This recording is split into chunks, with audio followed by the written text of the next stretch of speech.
네, 오늘은 12월 11일 대림절 셋째 주일입니다. 그리고 인권주일이자 성서주일입니다. 오늘은 이사야 40장 1절부터 11절 말씀 함께 읽고 잠시 주님의 말씀 나누겠습니다. 이사야 40장 1절에서 11절 말씀입니다. 너희는 위로하여라. 나의 백성을 위로하여라. 너희의 하나님께서 말씀하신다. 예루살렘 주민들을 격려하고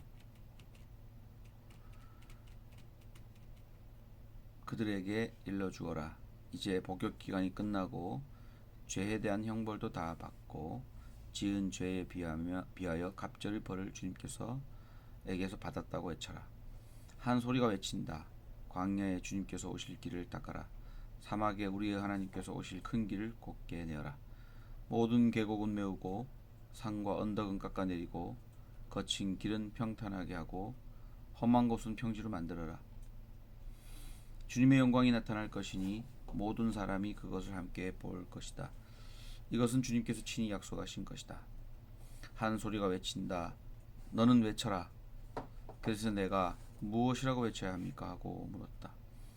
모든 육체는 풀이요 그의 모든 아름다움은 들의 꽃과 같을 뿐이다. 주님께서 그 위에 입김을 부시면 풀은 마르고 꽃은 시든다. 그렇다. 이 백성은 풀에 지나지 않는다. 풀은 마르고 꽃은 시드나 우리 하나님의 말씀은 영원히 서 있다. 좋은 소식을 전하는 시온아, 어서 높은 산으로 올라가거라. 아름다운 소식을 전하는 예루살렘아, 너의 목소리를 힘껏 높여라. 두려워하지 말고 소리를 높여라. 유다의 성읍들에게 여기에 너희의 하나님이 계신다 하고 말하여라. 만군의 주 하나님께서 오신다. 그가 권세를 잡고 친히 다스리실 것이다. 보아라, 그가 백성에게 주실 상급을 가지고 오신다. 백성에게 주실 보상을 가지고 오신다. 그는 목자와 같이 그의 양떼를 먹이시며 어린 양들을 발로 모으시고 품에 안으시며 젖을 먹이는 어미 양들을 조심스럽게 이끄신다. 아멘. 네, 오늘은 풀은 마르고 꽃은 시든다 라는 제목으로 잠시 말씀 나누겠습니다. 예배는 잠시 후 11시 반에 시작되는데요. 그 전에 한번 이렇게 또 여러분 만나고 성서 말씀에 대해서 얘기할 수 있게 되어서 예배 때 좀 또 좋은 것 같아요. 한번 하고 또 하니까. 오늘 말씀은 이사야 말씀인데요. 이사야는 1장부터 66장까지 있는데 이 중에 39장까지는 제1 이사야라고 해서 그러니까 심판, 아시리아에 이렇게 그 복속된 것에 대한 그 이유, 원인, 그런 것들에 대해서 또 그런 그 이스라엘의 또 유다의 죄악에 대해서 얘기하고 있습니다. 고발하고 있습니다. 그러나 40장부터 뭐 어떤 분은 40장부터 55장 제2 이사야, 그 이유가 제3 이사야 이렇게 얘기도 하는데, 아무튼 40장부터 66장까지는 제2, 3 이사야라고 해서 이제 구원과 회복에 대한 말씀을 나누고 있는 말씀이고요. 오늘 이 본문은 그 중에 40장, 즉 구원과 회복을 이야기하는 첫 번째 장이라고 할 수가 있겠습니다. 저는 이 성서 말씀을 오늘 읽으면서 가장 먼저 떠오르는 그 이미지가 붉은 꽃 열흘 동안 붉은 꽃은 없다. 그러니까 화무 11홍이라는 그런 단어가, 그런 문구가 또 올랐습니다. 꽃은 시들고 풀은 마를 수밖에 없다는 거죠. 주님의 입김, 주님의 시간이 오면은 풀은 마르고 꽃은 시들게 되어 있다. 즉 꽃과 권력이 마치 영원할 것처럼 착각하지만 그것은 끝이 있고 반드시 시드는 시간이 있다, 이렇게 이야기하는 것으로 그런 이미지가 이렇게 좀 제일 먼저 떠올랐습니다. 그러면서 지난주에 제가 이렇게 지나면서 화물연대 파업, 그 다음에 강북구 도시관리공단 노동자들 파업을 이렇게 지켜보면서 옆에 있으면서 참 안타까움을 금할 수 없었습니다. 권력자들이 노동자들의 정당한 요구를 북살하고 억압하고 또 불법화하고 폭력으로 다스리려고 하는 걸 보면서 참 당사자들도 얼마나 고통스럽겠습니까마는 저 또한 보는 이들 또한 많은 고통을 같이 느낄 수밖에 없었을 것이라 생각합니다. 저는 감히 말하고 싶은 것은 대통령 임기 5년입니다.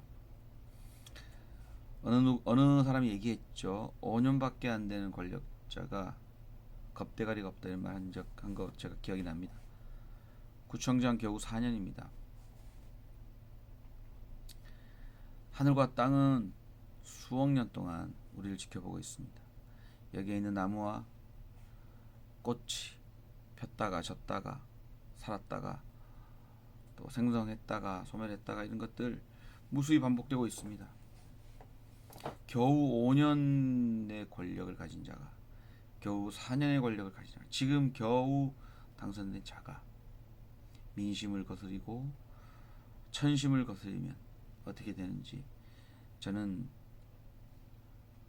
반드시 그들의 사람들을 억압하고 무시하고 압제를 하는 자의 그 말로가 좋았던 적이 없죠. 좋을 리가 없습니다. 저는 그들이 반드시 참여하고 다시 돌아왔으면 좋겠습니다.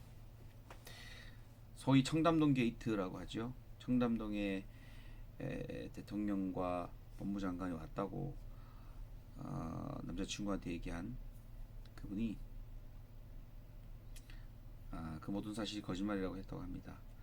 근데 그 사람과 대화를 했던 사람이 얘기하는데 이렇게 말했대죠. 기억이 잘 안 난다, 잘 모르겠다, 거짓말이다 이렇게 말하면서 이렇게 여운을 남겼다고 합니다. 지금은 말할 수 없다, 권력이 바뀌면 말한다 이렇게 얘기하는 거죠. 사람들은 지금 당장에 앞에 있는 권력 두려워하기도 합니다. 그리고 공포스럽기도 합니다. 하지만 바뀐다는 거죠. 그걸 평범한 진리를 이야기하고 있는 것 볼 수가 있습니다. 맹자가 말했다 합니다. 천하에 도가 있을 때에는 큰 덕을 가진 사람이 작은 덕을 가진 사람이 부리고 큰 현자가 작은 현자를 부린다. 근데 천하에 도가 없을 때에는 작은 자가 큰 자에게 부림을 당하고 약한 자가 강한 자에게 부림을 당한다. 이 두 가지는 천리니 천리를 따르는 자는 보존되고 천리를 어기는 자는 망한다. 이렇게 얘기했습니다. 여기에서 덕을 가진 사람, 천하에 도가 있을 때와 없을 때를 얘기하지만 지금은 무도한 시절이죠. 무도한 시절에는 작은 자가 큰 자에게 당할 수밖에 없고 약한 자가 강한 자에게 부림을 당할 수밖에 없지만 도가 무도의 시대는 영원하지 않는 것이다. 무도한 시대는 반드시 바뀐다. 저는 그렇게 믿습니다. 근데 여기 중요한 것은 천리를 따르는 자는 보존되고 천리를 어긴 자는 망한다 이렇게 되어 있습니다. 역천자는 천벌을 받는다는 것이죠. 저는 민심은 천심이라고 했다. 민심은 천심이라고 하는 그 말 좋아합니다. 민심은 천심입니다. 그 민심을 거스리는 사람은 역천하는 자이니 반드시 천벌을 받게 된다고 생각합니다. 사람은 하나님의 형상대로 만들어졌습니다. 사람은 하나님의 형상을 담고 있습니다. 사람을 무시하는 사람은 하나님을 무시하는 것이 되고 하나님의 형상을 짓밟은 것이 됩니다.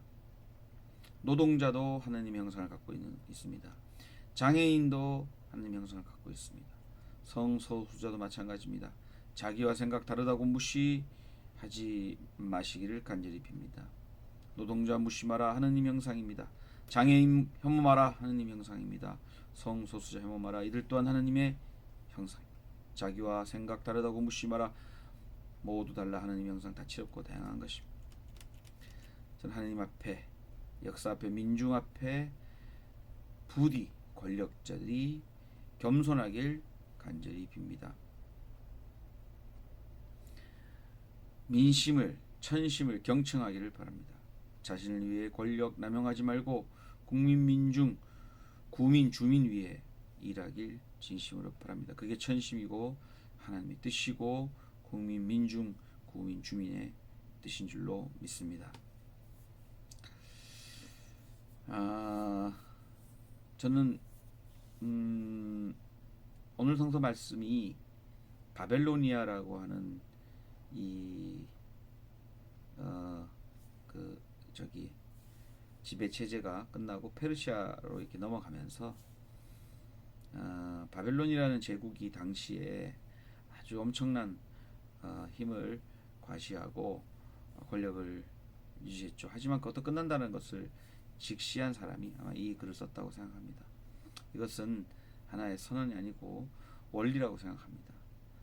부디 지금 눈물 흘리는 분들 눈물 닦으시고 두려워하는 분들, 용기 있는 분들 힘내시기를 바랍니다. 반드시 하느님께서 오실 것이고 그날이 오면 바뀝니다. 무도의 시대에서 도의 시대로 바뀝니다.